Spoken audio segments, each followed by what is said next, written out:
Hey friends, I'm Daniel Nesbitt, and we're back designing a serif font in glyphs-mini.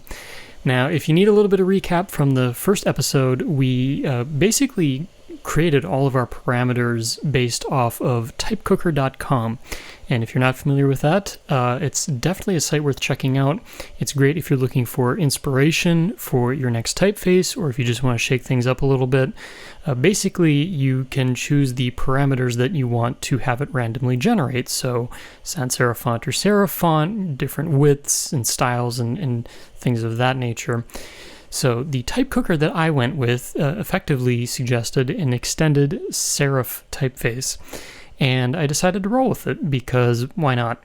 So once we got through with that, basically went and just created a few simple characters just to get things started. So in this episode, what I want to do is just build up some momentum here and get back in the groove and get a few letters going here. So one of the first ones that I want to tackle is the I. And the reason that I'm doing this is probably the reason that you're familiar with, is that it's just using the stem of the N there. Now, to keep with the vibe of kind of this angular thing that I've got going on, I'm thinking I want kind of more of a square shape to the dot here. But one thing that I want to try, and who knows if this will actually work or not, is to go and add a couple points here. And then let's see, how can I do this here? So basically I want to get these points lined up as best I can, but what I'm going to do, just to make things a bit exciting, is to grab these points. I have to move it over just a smidge. There we go. So I'm going to line it up with the top there, and then grab the 2 points on the outer side, and you probably see where this is going. We're just going to do our best to line that up. Now, because I did not pay attention to how much I needed to nudge my points on the opposite side, we're just going to do it this way. I'd say that looks pretty close. So I'm going to grab that and bring that all the way back up to the top there. And then I think what I'm going to do, because this has this ankle here at the top, I'm going to just treat that like overshoot, I think. So if I back out, I get a nice little angular thing. It kind of mimics the ends of the serifs there, which I think looks pretty cool. And I think we'll call that good on the I. Now naturally, if we're making the I, the L would be, the next logical step there. So we'll just go through, snap that to the top. And there we go. We're off to the races. And again, this is going to be a lot of things that you're probably familiar if you watch my sans serif series. A lot of what I'm doing here is just going to be a repeat of that. And basically all it is just going through and reusing letters and reusing shapes to build new letters and new things here. So for the U, I'm actually going to bump this in just a little bit. And then what I'm going to do is I'm also going to take the serif off of this side as well.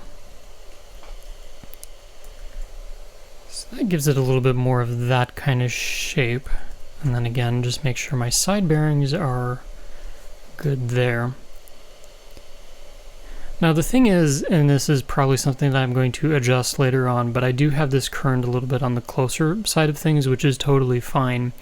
At some point I will need to come back and address this because I do kind of have a space here. Now typically when you do an N, because you have this going on in this space, you would probably set your side bearings to 50 and maybe something like 40. But I don't think I'm going to do that yet. So we're just going to let that be for now, just to get some basics going here. While I'm at it though, I'm also going to go and use the N to create an H. And just like the L, Just run that all the way to the top. Get my side bearings. And there we go. So already it's looking pretty good. I actually kind of like the flavor that's going on here. This is typically not the way that I would usually design a typeface. Usually I would incorporate curves and whatnot, but I'm enjoying this vibe going on, for lack of better words. I think it's pretty neat. So if you're watching along, let me know what you think in the comments of this so far. So while we're at this point, I've got a couple things running through my mind, and that is, do I keep doing some more characters that make use of these straight lines, or do I jump over to something that's round? And I think I kind of want to tackle a round character next, because I think this is actually going to help in the long run. So, the O. This is something that I have been trying to figure out how I want to handle. And quite honestly, I have no plan for this, just to put it mildly. As I was kind of looking at this typeface between episodes here, I've spent a lot of time debating on how I want to handle this. And kind of where I got to is that I think something like this might work. The trick is that I think I want to keep a little bit of a straight side here, and I don't know how this is going to totally work out. So we're going to do 40 for the O. I mean, maybe this could work. I do like the stress that kind of goes vertically here. You know, we're gonna roll with this. Worst comes to worst, then I've got to back up and redo things a little bit, but I think this could work. So for now, yeah, I'm just going to go ahead and extend these here. I'll get those to kind of snap. And then I think what I'm going to do, and hopefully not regret, is to merge everything and then just delete the points that I don't want and see where we land. And where we land, I'm not so sure. So one thing I am going to do real quick is I'm just going to go and open all of these corners up, because that's going to give me some flexibility if I need to move anything here. Now, technically,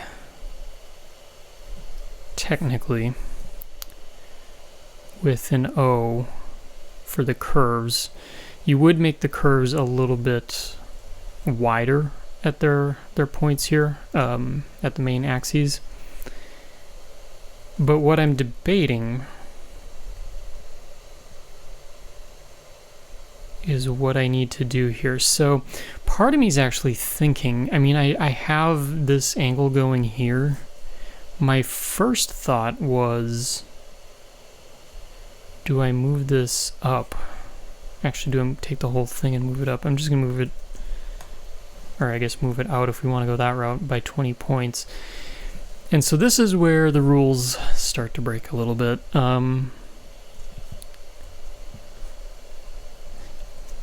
So I don't know that I can be super rigid.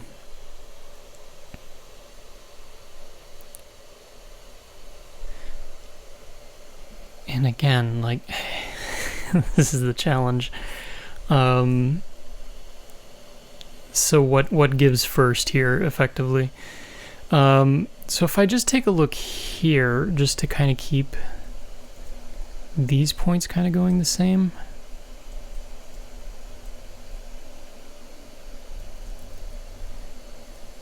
Because I do want to keep my angles relatively even here.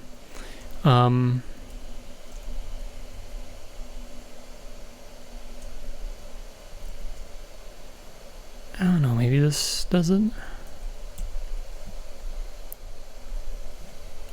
And basically, I'm just trying to make these as parallel as I can. The other thing that I'm looking at is this probably could go wider too. And maybe that's my solution here.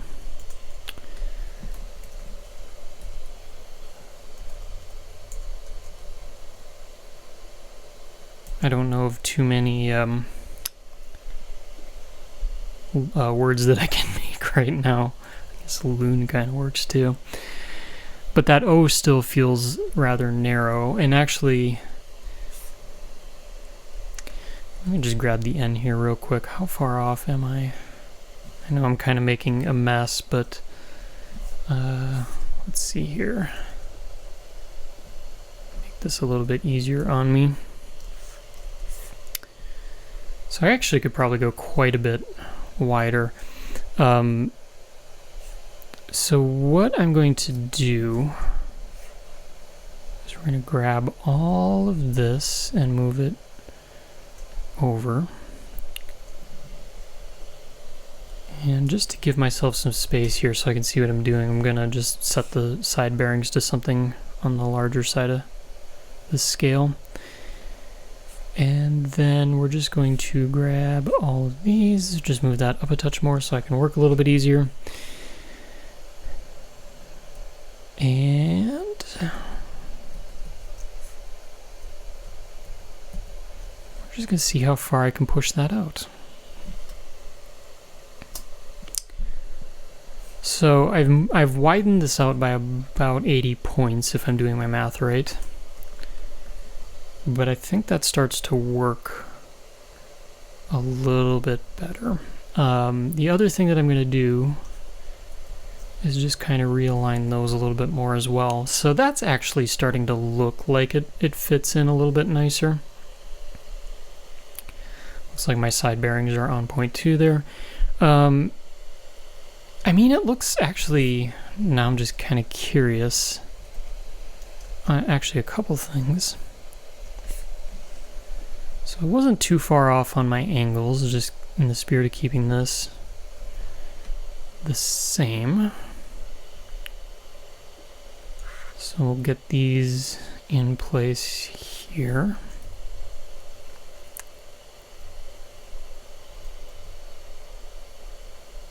I think I just went down 5. There we go. Pretty confident those are the same. But what I was curious about actually is, so I'm not too far off there. I don't think I'm going to make that a perfect match at the moment. Because honestly, I don't think I need to. And just make sure that I don't delete all of my points there. So yeah, not too bad. The last thing I'm going to do is just take these 2 points and just kind of bump those out a little bit more so it doesn't look as weighty as it was earlier. So that actually, I think, kind of works for the O. Actually, I just got done doing all that and I decided just a touch more. Because I don't know that it needs to be... Yeah, I think that might work a little bit better. Just to kind of get that angle a little bit nicer. So with that, this opens up some things. So we can jump over to the P.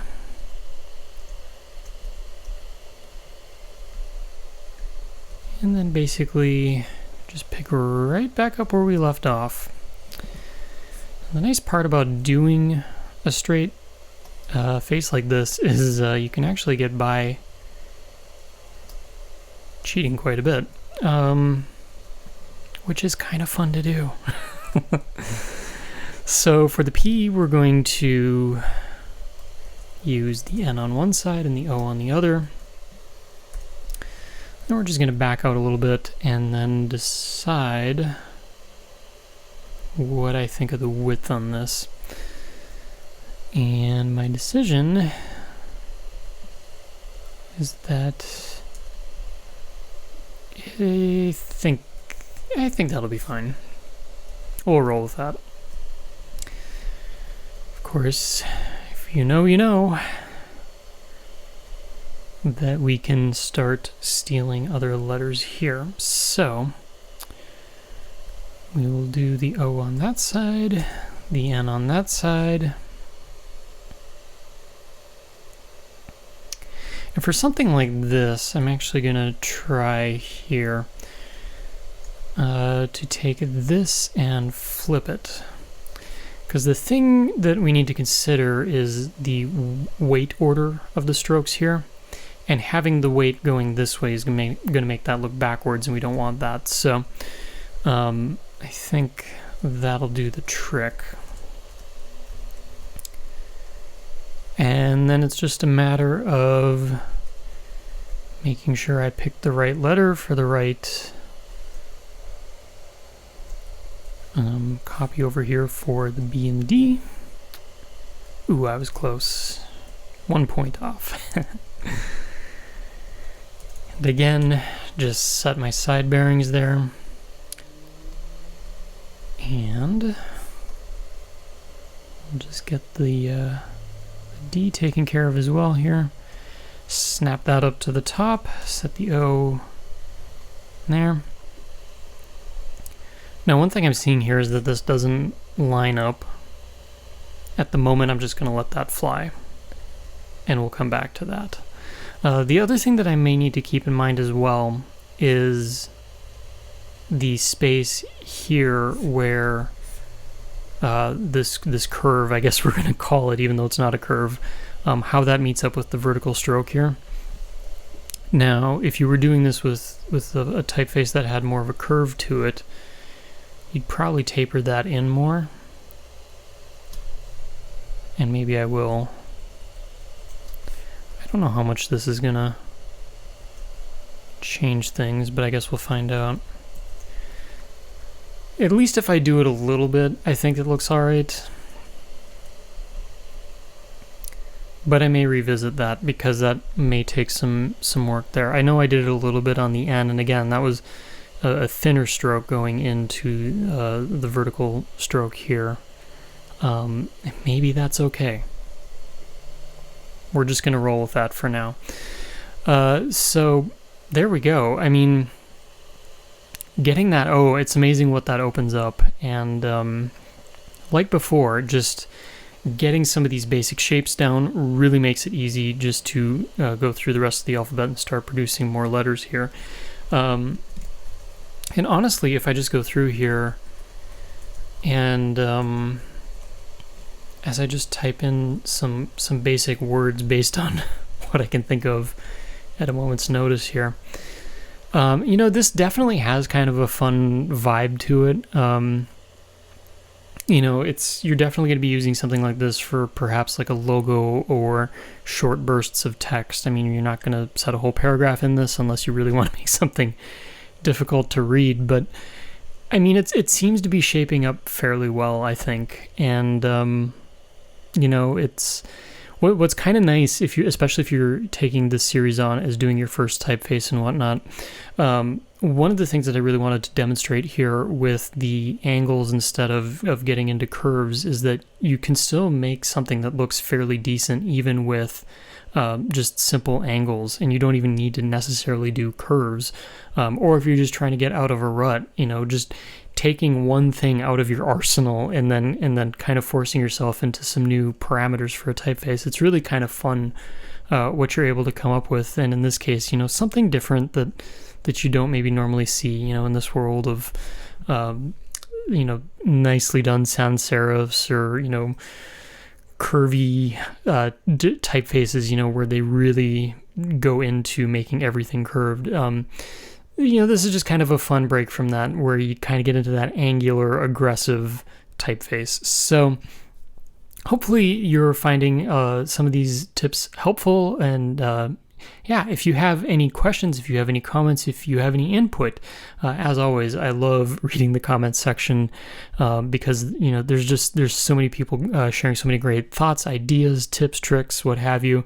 So feel free to join the conversation. You never know, I might even shout you out in a future episode. And while you're busy doing that, make sure to hit that like and subscribe button as well. It's been great watching this channel grow, and naturally we want to keep it growing, right? So if you haven't already, make sure to do those two things as well. And as always, thanks for watching, and I'll catch you in the next episode.